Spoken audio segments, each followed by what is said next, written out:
logement est un des grands défis du prochain quinquennat.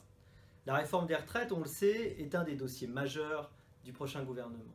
La France, qui représente moins d'1% de la population mondiale, dépense 13% de la dépense publique sociale mondiale. À cause du chômage de masse connu par la France, notre système de retraite, qui est bâti en réalité sur le principe d'une immense pyramide de Ponzi, n'est aujourd'hui plus soutenable. Croire le contraire est une hérésie. Pire encore, en continuant dans cette voie, on amplifie une grande iniquité intergénérationnelle, celle de ne pas offrir à la jeunesse les mêmes acquis que leurs aînés.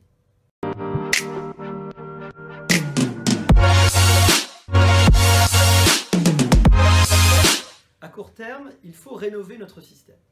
Décaler l'âge de départ à la retraite à 65 ans permet une économie de 32 milliards d'euros par an.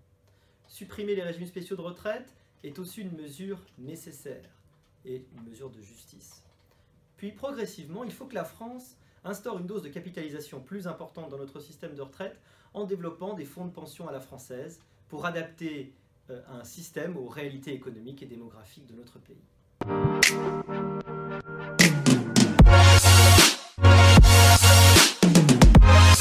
La solution de long terme, quant à elle, réside dans l'innovation. Que ce soit sur la santé ou sur la dépendance, la France répondra aux défis qui l'attendent en faisant confiance à ses startups innovantes. Grâce au numérique et au développement de la prévention en santé, non seulement on obtiendra des économies, par l'évitement de l'hospitalisation ou du recours aux urgences par exemple, mais surtout on améliorera le confort du patient. La Silver Economy, qui est une branche naissante de l'économie liée notamment à la dépendance, est une formidable opportunité pour l'économie française. En favorisant nos jeunes pousses françaises, en leur donnant la liberté, le potentiel nécessaire à leur épanouissement, la France pourra devenir un leader mondial du domaine, pouvant ainsi à la fois booster notre croissance et nos exportations en savoir-faire.